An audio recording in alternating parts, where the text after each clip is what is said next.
Hello friends. So in this video we will be discussing the topic citizenship provisions in the Indian Constitution.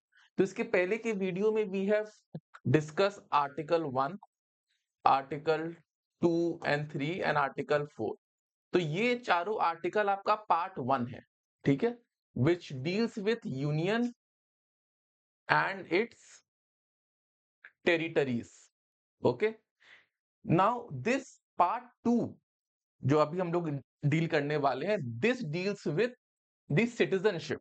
तो citizenship के लिए क्या provision हमारे constitution में दिया हुआ है और किसको राइट है सिटीजनशिप के रिगार्डिंग लॉ बनाने के लिए, वो सारी बातें we will be discussing. Alright, तो सिटीजनशिप के जो प्रोविजन है वो आपका आर्टिकल 5 से लेके आर्टिकल 11 में गिवन है। So we will be doing now part 2 और आपका पार्ट 2 आर्टिकल 5 से 11 तक ही है। तो पार्ट 2 जो हमारा कॉन्स्टिट्यूशन का है that we will be studying. तो देखिए सिटीजनशिप क्यों इतना इंपॉर्टेंट है। सिटीजनशिप एक ढंग से एक लीगल रिलेशनशिप है इंडिविजुअल का उसके नेशन के साथ। अगर जो भी उसका लीगल रिलेशनशिप है उसके तहत उसको बहुत से बेनिफिट्स और बहुत सी ड्यूटीज रहती हैं।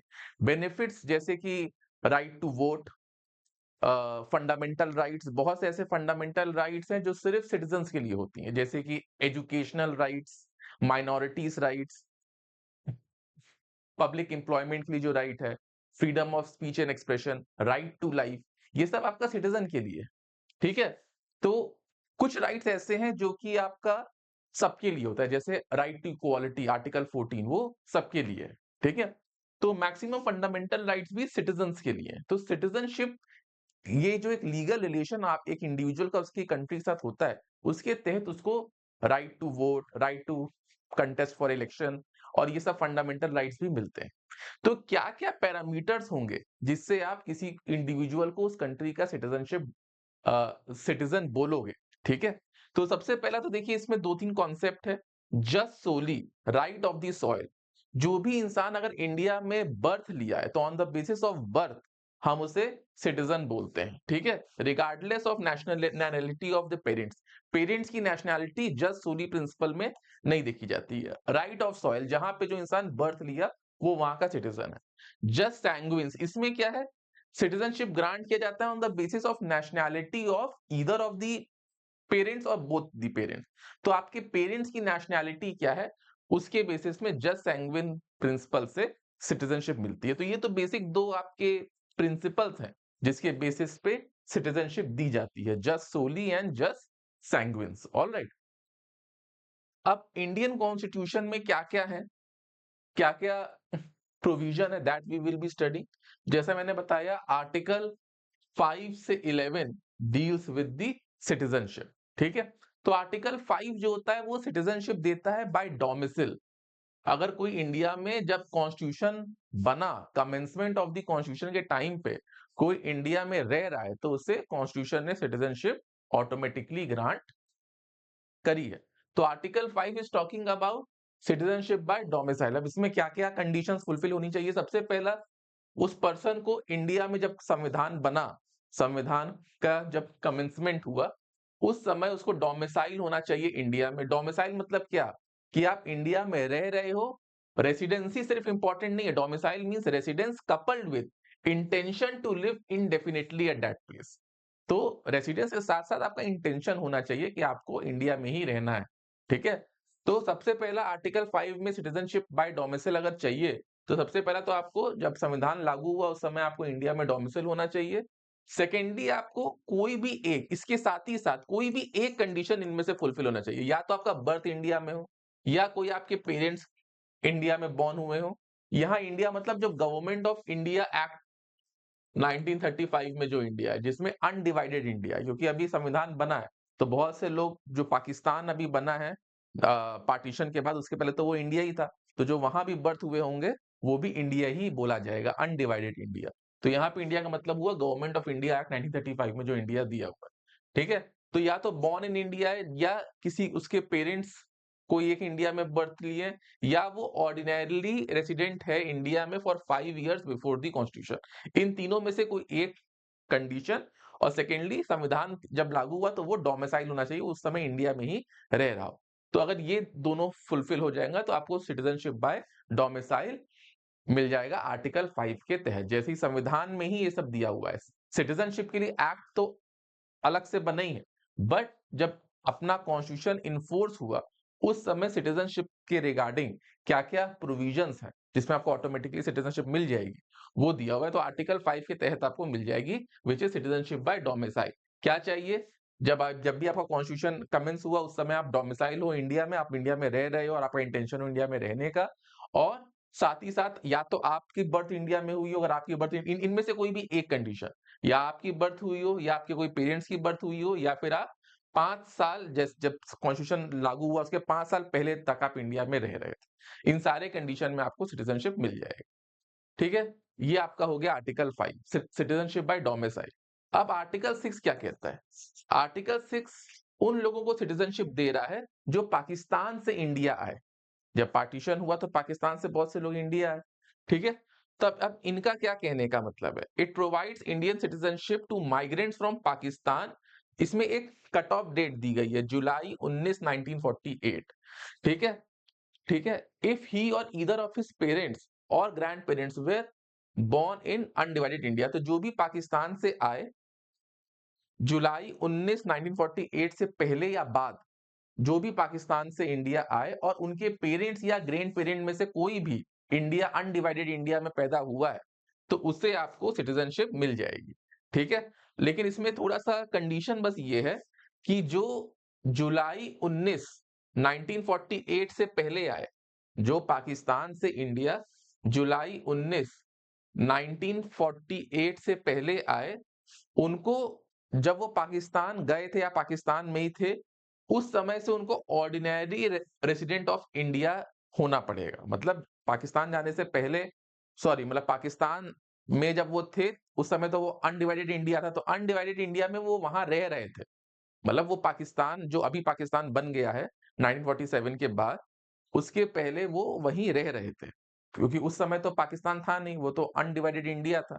तो वो वहां पे ऑर्डिनरी रेसिडेंट थे, और 19 जुलाई 1948 से पहले अगर इंडिया आए हैं तो वो वहां पे रह रहे थे पहले से ही, ordinarily resident of undivided India थे। ठीक है, तब फिर अगर वो पाकिस्तान से इंडिया आए हैं तो उनको सिटीजनशिप मिल जाएगी। ठीक है, सेकेंडली क्या है, जो 19 जुलाई 1948 के बाद आए हैं, 19 जुलाई 1948 के बाद आए हैं, उनको वो भी आ सकते हैं पाकिस्तान से। जो 19 जुलाई 1948 के बाद आए उनको भी इंडियन सिटीजनशिप मिलेगी, बट वो जब वो पाकिस्तान से आए हैं तो उनको रजिस्टर करना पड़ेगा। एक इंडियन गवर्नमेंट ने ऑफिसर अपॉइंट किया था, उसके साथ रजिस्ट्रेशन इज मस्ट। तो ये जो कट ऑफ डेट है ये रजिस्ट्रेशन से रिलेटेड है। जो 19 जुलाई 1948 के बाद आए उनको रजिस्ट्रेशन करना पड़ेगा, और ये रजिस्ट्रेशन करने से पहले उनको 6 महीना तक इंडिया में ही रहना पड़ेगा। तो जब जैसे ही वो पाकिस्तान से आए 6 मंथ्स तक वो इंडिया में रहेंगे, फिर उनको रजिस्ट्रेशन करना पड़ेगा। ठीक है, तो ये कट ऑफ डेट का बस यही मतलब है। तो पाकिस्तान से जो भी आए हैं, अगर वो 19 जुलाई 1948 से पहले आए हैं, तब अगर वो 19 जुलाई 1948 से पहले आए हैं, तब वो जो अनडिवाइडेड इंडिया जो पाकिस्तान का पार्ट है वहां पे वो रह रहे थे।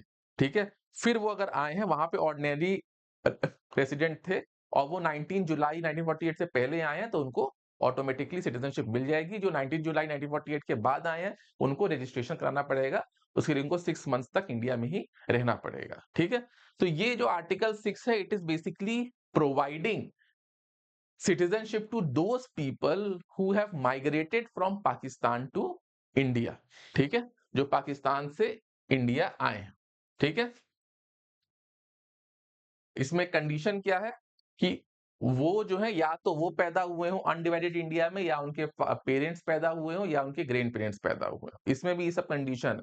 और फिर जब वो आ गए इंडिया, और अगर 19 जुलाई 1948 के बाद आए हैं तो उनको 6 महीना और इंडिया रहना पड़ेगा और अपने आप को रजिस्टर कराना पड़ेगा। अगर 19 जुलाई 1948 से पहले आए तब वो इंडिया आ सकते हैं, बस वो पाकिस्तान में जब रह रहे थे तो वहां पर ऑर्डिनरीली रेसिडेंट थे, क्योंकि उस समय वो पाकिस्तान नहीं था, वो अनडिवाइडेड इंडिया का ही पार्ट था।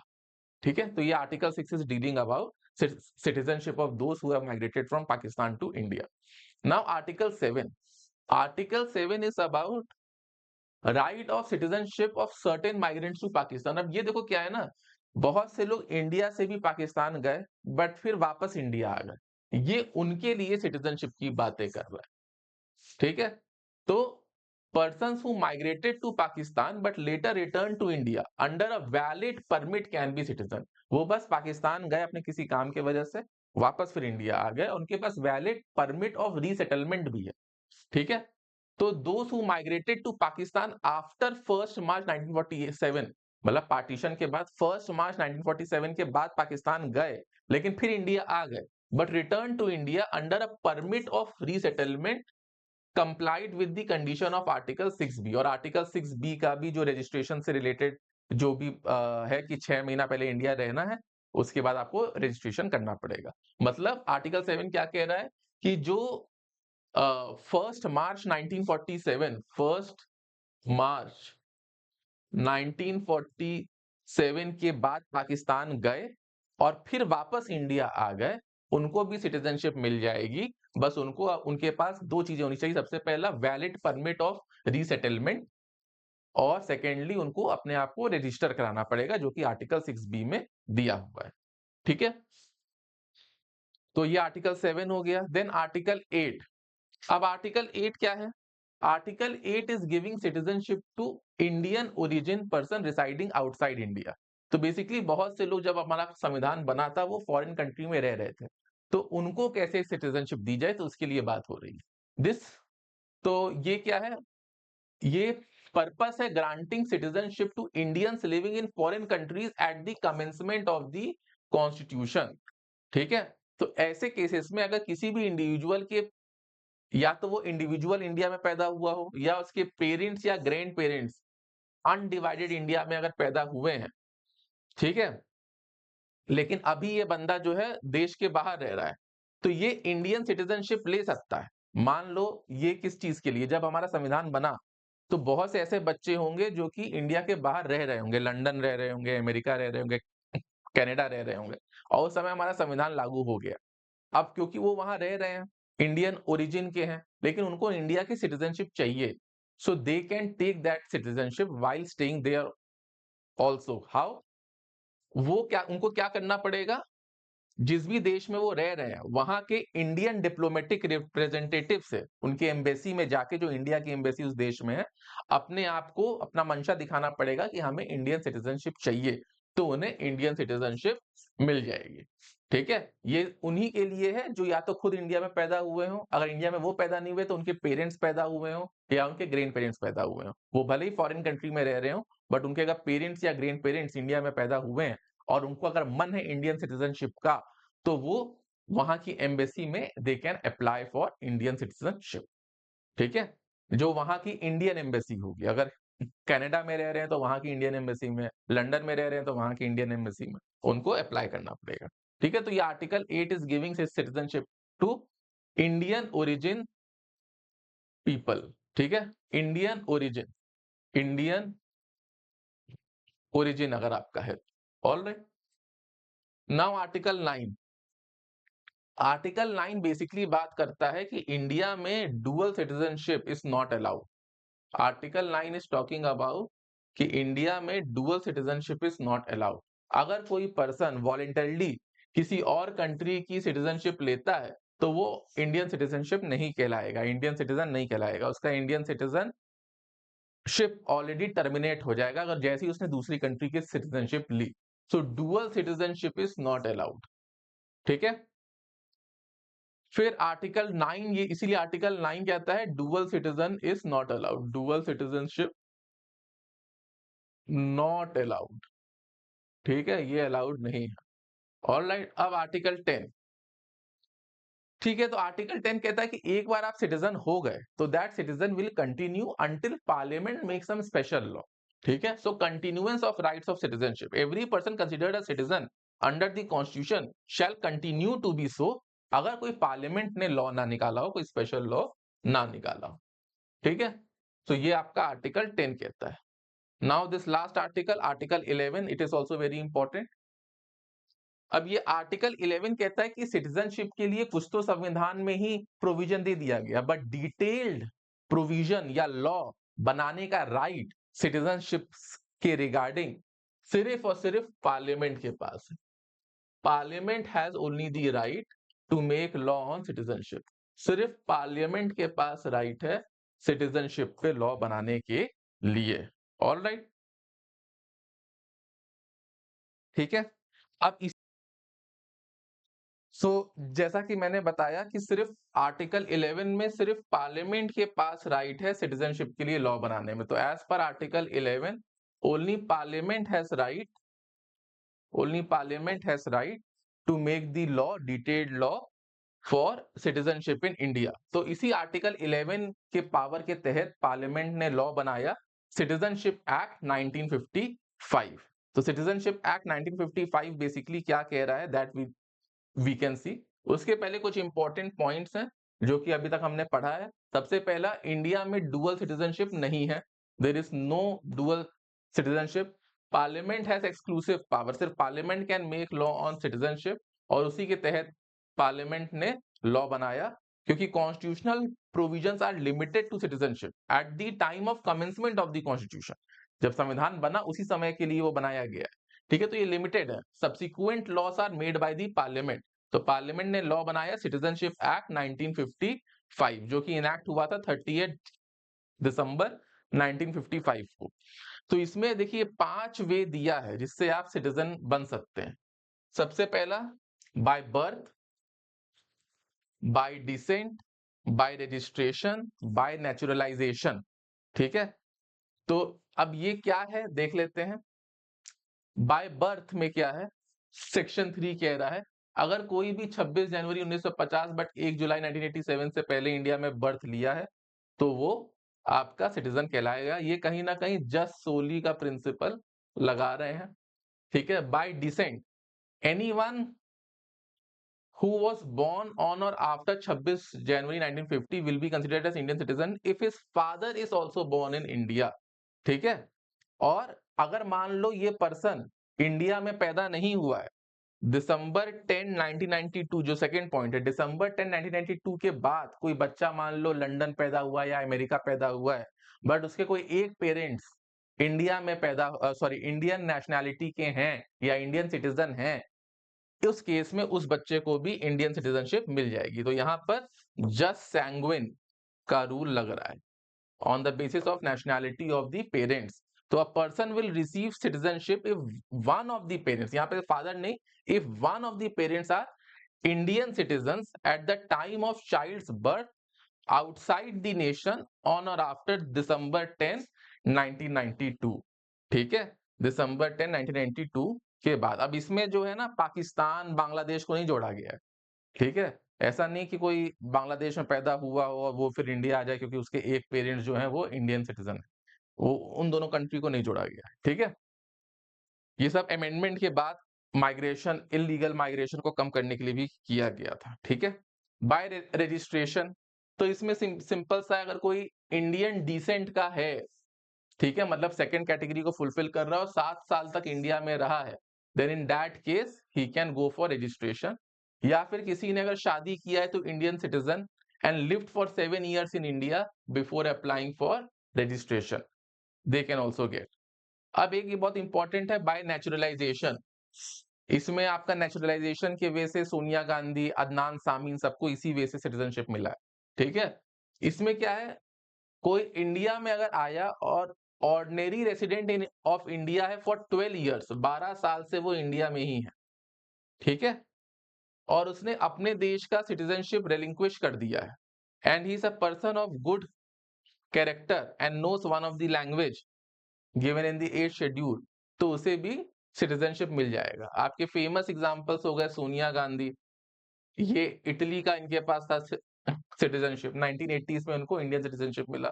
अदनान सामी, अदनान सामी इनको रिसेंटली 2016 वगैरह में सिटीजनशिप मिली, ठीक है। 12 साल से ज्यादा, 15 साल से वो इंडिया में थे तब, ये 2001 में ही आ गए थे। All right. फिर एक और वे है, अगर कोई इंडिया किसी लैंड को एक्वायर कर लेती है तो वहां के लोग ऑटोमेटिक सिटीजन बन जाएंगे। जैसे कि इंडिया ने गोवा पहले पोर्टुगीज के उसमें था, गोवा पोर्टुगीज के रूल में था, दमन एंड दीव, भी, तो अब उसको एक्वायर किया तो वहां के लोग ऑटोमेटिक इंडियन सिटीजन बन जाएंगे, है ना। या सिक्किम, सिक्किम को भी हमने एक्वायर किया था, वहां के लोग बन जाएंगे, ठीक है। anyone who or whose parents or grandparents was born before 20th December 1961 ना, क्योंकि 1961 को गोवा को लिया गया था, in the territories now comprised in the union of Goa या दमन, मतलब दमन एंड दीव में जो पहले से पैदा हुए हैं, जिनके पेरेंट्स या ग्रैंड पेरेंट्स या वो आदमी खुद, तो वो इंडियन सिटीजन कहलाएगा, ठीक है। रिवोकेशन कैसे होगा? या तो इंसान खुद से छोड़ दे, रिनाउंस कर दे सिटीजनशिप, या वो किसी और कंट्री का सिटीजनशिप ले ले, तब उसका सिटीजनशिप ऑटोमेटिकली टर्मिनेट हो जाएगा, या गवर्नमेंट उसका सिटीजनशिप डिप्राइव कर ले, ठीक है। सिटीजनशिप एक्ट में बहुत से अमेंडमेंट्स भी आए हैं, ठीक है। जस्ट सैंग्विन का आया कि जो भी इंडिया में 26 जनवरी 1950 बट बिफोर 1987 से पहले पैदा हुए हैं, उनके कोई एक भी पेरेंट्स अगर पैदा हुए हैं और वो बच्चा बाहर पैदा हुआ है, तो उसको भी सिटीजनशिप मिल जाएगी, जैसे मैंने उस समय आपको बताया था, ठीक है। बाकी इसको और टफ करने के लिए, इलीगल माइग्रेंट्स को खत्म करने के लिए बांग्लादेश से जो इमाइग्रेशन आ रहा था उसको भी खत्म करने के लिए लॉ बनाया गया था, that if a person born on or after December 4, 2004 wants to acquire citizenship, one of his parents must be an Indian citizen and other must not be an illegal immigrant, मतलब बांग्लादेश वगैरह से नहीं होना चाहिए, ठीक है। तो अगर कोई इलीगल इमाइग्रेंट है तब फिर उसे सिटीजनशिप नहीं मिलेगी, ठीक है। बाकी थोड़ा सा ओवरसीज सिटीजन ओसीआई के लिए भी इसमें लॉस आए। OCI, overseas citizen of India, OCI, देखिए ओसीआई इंडियन सिटीजन नहीं होते, बट इनको सिटीजनशिप के बहुत से बेनिफिट्स मिलते हैं। ये कोई इंडिया में जो पब्लिक पोस्ट होती है, प्रेसिडेंट, गवर्नर, ये सब के लिए इलेक्शन नहीं लड़ सकते, इनके पास राइट टू वोट भी नहीं है, बट इनको और बहुत सी अदर बेनिफिट्स दिया गया है। तो ये बस इंडियन ओरिजिन के लोग हैं जो कि फॉरेन कंट्री में रह रहे हैं, उनके पास सिटीजनशिप भी फॉरेन कंट्री की ही है, तो इनको बस कुछ बेनिफिट्स इंडिया में दिया हुआ है, तो उनके पास एक ओसीआई कार्ड होता है, तो ये कहलाते हैं ओवरसीज सिटीजन ऑफ इंडिया, ठीक है। ये इंडियन सिटीजन नहीं है, ठीक है। इनके पास पासपोर्ट दूसरे कंट्री का, ये बस इंडियन ओरिजिन के लोग।